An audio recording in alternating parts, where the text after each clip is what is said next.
안녕하세요. 임신맘, 육아맘 어머님들 태교 코칭 강사 박소정입니다. 오늘은 물티슈 관련해서 좀 알아보는 시간을 가져볼까 해요. 현장에서 물티슈 관련한 질문들이 너무 많아서 영상으로 한번 정리해서 알려드리고 싶었어요. 물티슈 어떤 거 좀 쓰고 계시나요? 앙블랑? 페넬로페, 베베숲 이런 거 많이 쓰시더라고요. 그 제품들 다 좋습니다. 괜찮은 제품이기 때문에 어머님들 쓰셔도 상관은 없는데요. 물티슈 관련한 안심을 하면서 제대로 쓸 수 있는 거 이번 시간에 알아보도록 해요. 자, 시작하도록 하겠습니다. 물티슈는 그런 것 같아요. 화학적인 성분에 조금 자유로워질 수가 없는 부분이 분명히 있어요. 왜냐하면 이 물이라는 것이 제품하고 맞닿아질 수밖에 없는 게 물티슈이기 때문에 보존제라든지 방부제가 첨가되지 않을 수가 없는데요. 육아를 하시면서 물티슈를 써야 되니까 항상 불안한 상태에서 물티슈를 쓰고 계시고 쓰시면서도 다른 어떤 안전한 제품이 있는지를 계속 고민하시고 쓰고 계시잖아요. 특히나 우리 신생아부터 해서 6개월까지의 우리 아가들은 피부 장벽이 아직 발달하지 않아서 터치에 의해서 스스로 방어할 수 있는, 제어할 수 있는 것이 아직 피부 장벽이 발달되어 있지 않기 때문에 특히나 어머님들이 좀 유념하셔서 제품을 선택해야 된다는 건 우리는 다 알고 있는 사실이잖아요. 그래서 저는 물티슈를 어머님들 나쁘니까 물티슈는 좀 쓰지 마세요 라고 이야기를 하려는 게 결코 아니에요. 육아는 일상적인 것이고 힘든 육아를 할 필요는 없어요. 그리고 지금은 착한 성분의 안전한 물티슈들이 많이 만들어져 있기 때문에 물티슈를 50%는 쓰시라는 거예요. 100을 썼다라고 하면 50% 정도는 지금 쓰고 있는 물티슈를 다시 한번 성분을 보시고 안전한 제품이다라고 하면 그 물티슈를 쓰세요. 그런데 단지 여기서 물티슈는 보관하시는 것이 굉장히 중요합니다. 어떻게 보관을 해야 되냐면 특히나 여름철 그리고 온도가 높은 곳에 물티슈가 노출이 되면 아무래도 부패되기가 쉽기 때문에 쓰시던 물티슈는 특히 여름철에는 나들이 가셔서 차 안에 방치해 놨다라고 하면 부패의 굉장히 큰 원인이 될 수도 있고요. 집안에 있을 때는 서늘한 곳에 물티슈를 보관을 하시거나 나들이를 가실 때에는 아기용 비닐팩 쓰시잖아요. 거기에 물티슈를 넣으시고 그 다음에 그 얼음팩 있잖아요. 휴대용 그 얼음팩을 같이 넣어서 팩에다가 딱 넣고 나들이를 가시는 것도 하나의 방법이고 여름철에는 아무래도 이렇게 조금 휴대할 수 있는 물티슈 있잖아요. 그런 것들을 어머님들이 구입하셔서 조금 빨리빨리 소모하시는 걸로 그렇게 하시는 게 중요해요. 그래서 물티슈는 사용하기가 편하긴 하지만 보관하고 관리하는 것이 굉장히 중요하다. 그리고 저는 물티슈를 선택을 하실 때 물론 성분 따져보셔야 돼요. 두 번째, 그 물티슈가 하나를 딱 뽑았을 때 하나가 톡톡톡톡 뽑히는 그런 물티슈를 선택하셔야 돼요. 예를 들어서 가격도 착하고 성분도 착해서 내가 이 제품을 선택을 했는데 물티슈를 하나를 뽑으면 줄줄줄줄줄 따라 나오는 물티슈가 있어요. 그러면 어머님들 어떻게 하세요?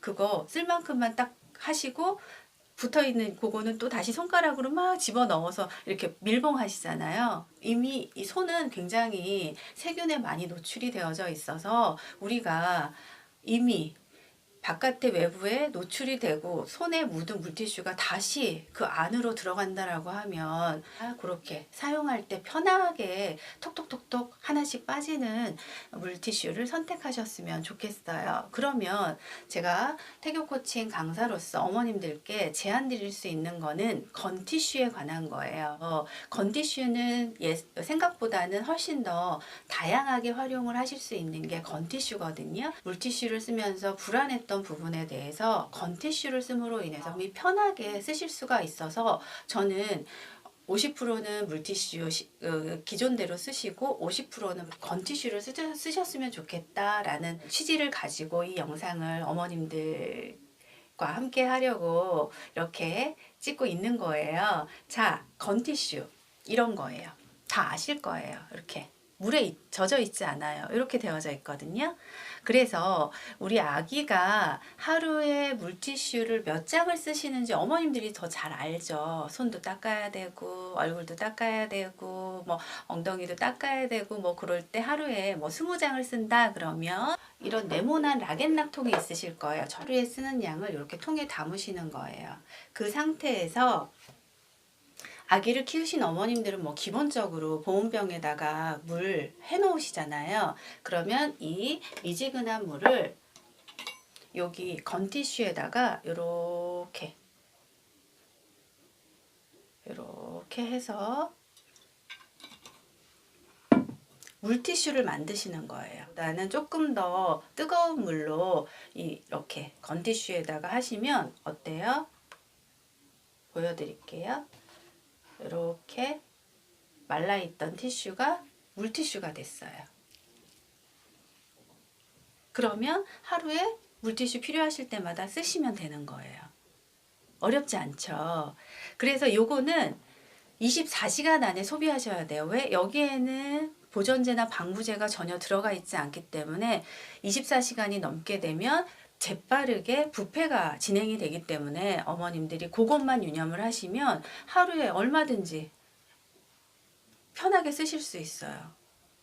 그리고 이거를 뭐 쓰는데 조금 뻣뻣하다라는 느낌이 드시면 오일 있잖아요. 오일을 좀 이렇게 티슈에다가 한두 방울 정도 떨군 상태에서 적시시면 훨씬 부드럽게 사용하실 수가 있다는 거예요. 어때요? 되게 편하시죠? 그러면 이렇게 외출하실 때도 통에다 해서 쓰시면 돼요. 안 좋은 제품 들어가 있나? 라고 어머님들이 걱정하실 필요가 없다는 거예요. 그쵸? 그렇게 건티슈는 물티슈로도 사용을 하실 수가 있고요. 그 다음에 두 번째는 아가 잇몸 양치하고 이렇게 할 때 건티슈 그냥 쓰시면 돼요. 그 다음에 외출하셨을 때 가제수건으로 쓰시기 쉬운데 외출했을 때 가제수건도 불편하거든요. 그럼 건티슈 가지고 가셔서 건티슈 가제수건 대신에 쓰실 수도 있고요. 어머님들 뭐 이렇게 클렌싱 닦아내실 때 어머님들이 건티슈 사용하실 수도 있고요. 굉장히 다양하게 사용할 수 있는 것들이 많아서 저는 50%는 물티슈 쓰시고 나머지 50%는 건티슈 쓰시면서 어머님들이 불안하지 않게 다양하게 더 좋게 물티슈를 쓰셨으면 좋겠습니다. 우리 육아하기도 너무 힘든데 아이의 제품 성분 하나하나 따져서 불안해서 쓰는 것이 굉장히 힘들어요. 그러니까 시중에 어머님들 건티슈 이렇게 검색해서 찾아보시면 나와 있는 제품들이 있으니까 한번 써보시고 주변에 많이 알려주셨으면 좋겠어요. 자, 저 태교 코칭 강사 박소정이었습니다. 다음에 좋은 내용으로 다시 만나요. 안녕.